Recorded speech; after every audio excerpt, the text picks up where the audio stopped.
Hey everybody, welcome back. In this video, it should be much shorter than the last video. I'm going to show you how we take some of these calculations that we've been finding, our mean, our median, our mode, our range, and these new calculations called quartiles, and show you how we put them into a box plot. On STAR and on other assessments, you will never be asked to create a box plot. It will just be given to you and you're going to have to read it and kind of determine like what is the range just based on this box plot, what is the median just based on this box plot.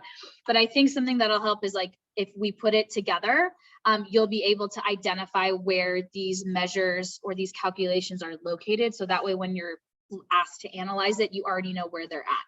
So there are 5 things that you need to create a box plot. So the 5 things, the first 2 things, I guess I should say, I'm going to put 1 and 2, is you need the smallest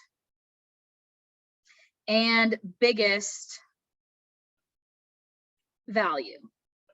So when you're looking at like your whole entire set of numbers, you need the smallest and the biggest value in the data set. So what's the smallest number? What's the biggest number? The same 2 things you would need to calculate the range. You need those 2 numbers. And then the 3rd, the 4th, and the 5th things that you need your quartiles. You need your Q2, your Q1, and your Q3. You need your 3 quartiles. So the smallest and biggest value, and then your first, your second, and your 3rd quartile. So these 4 calculations, these 4 numbers, we are essentially going to kind of like plot them on a number line. And then from there, I'm going to show you how we create something that's called a box plot. So we're going to need to draw ourselves a horizontal number line. So down here, I'm just going to draw a straight line. Okay, and for this box plot, I am going to use, I think I'm going to use this example here. I'm going to use example 2's data to plot because it's less numbers, it might be easier to work with. So I'm going to do the box plot for example 2 from above if you want to write that down. So if I take the values, I need to make sure I kind of highlight them on this number line. So the smallest and biggest value in my data set, according to the numbers, the smallest number is 0 and the biggest number is 19. So I'm going to mark those on my number line. Smallest number is 0, biggest number is 19. Now I could go through and I could tick mark off 1 through 19. I'm just going to kind of estimate where the other 3 values are for the sake of time. So now I'm going to look at what my Q2, Q1, and Q3 are and kind of place them appropriately on the number line. So let's start with Q2. Q2 is 9, which is almost halfway between 0 and 19. So I'm going to kind of put it about halfway, about right there. Again, you can make tick marks and count 1 to 19 if you want to be more specific, but I'm just generalizing it. And now I'm going to mark where Q1 and Q3 are. So Q3 is 17 and Q1 is 3. So I'm going to mark those on my number line. So 3 would probably be about like right here. And then 17 would be about like right here on my number line.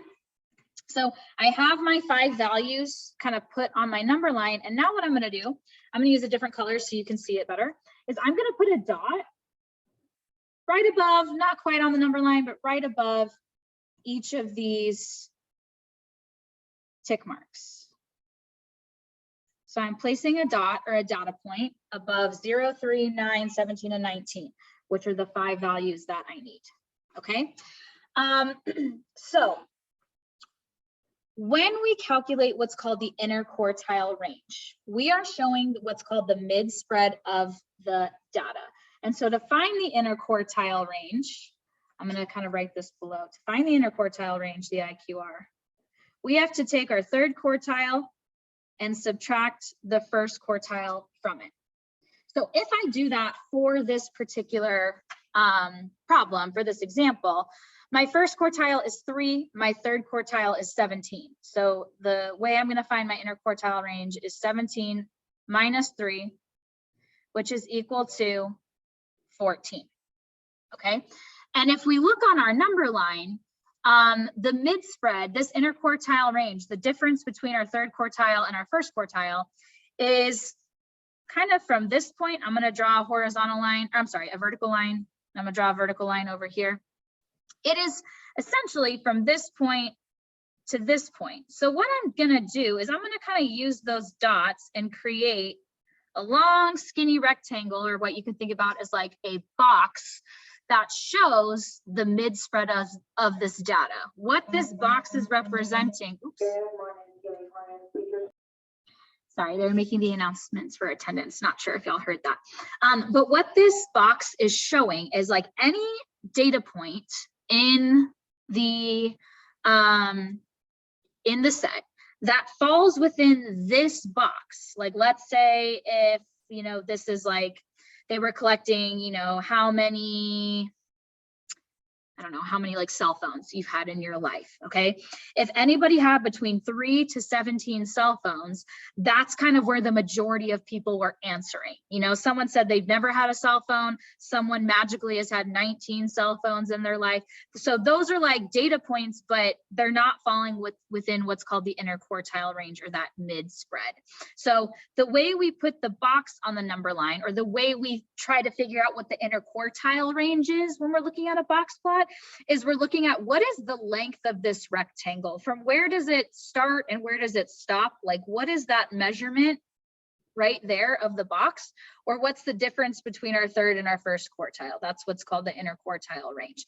And you'll notice that our median, if we drew a line kind of intersecting, okay, our median kind of splits this box into two boxes. And our median is almost in the middle of this interquartile range. It kind of splits this box in half. Sometimes in box plots, the median's like all the way towards like one side of our box plots. It just kind of depends on like the amount of numbers in the data set, the kinds of numbers in the data set, etc. But we want to kind of show a line here indicating like where our median is located in the box. And then what we do is we take our kind of point from the box and we just draw a line out to the smallest and the lowest values. Technically, these are called whiskers. A box plot, another name for it is box and whisker plot, but that's kind of a lot to say. It's fun to say, but it's kind of weird. So I like to just call them box plots. And so the whiskers are kind of highlighting what the biggest and the smallest number in the data set are. So you can easily identify all 5 of these points from a box and whisker plot. You know your biggest and your smallest. You know where your median is.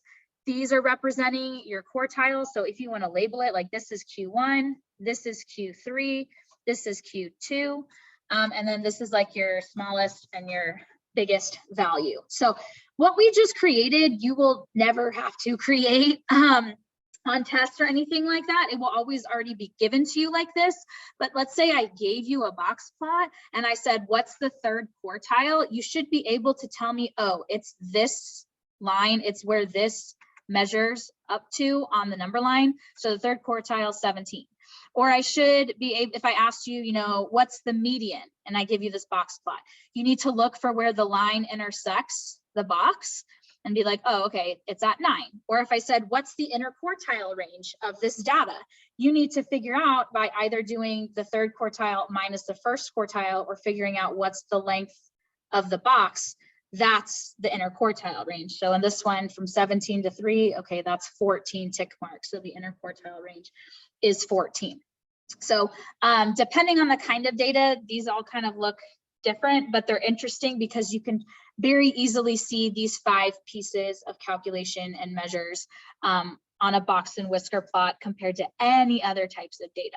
So on your mastery check, what you're going to do is you're going to practice calculating quartiles, so kind of what we did in the other video, and then you're going to go forth and kind of look at some box plots and try to answer a couple questions about those. Please make sure if you have any questions that you come see me or your teacher, and you can also rewind and rewatch this video if you need extra help. Have a great day.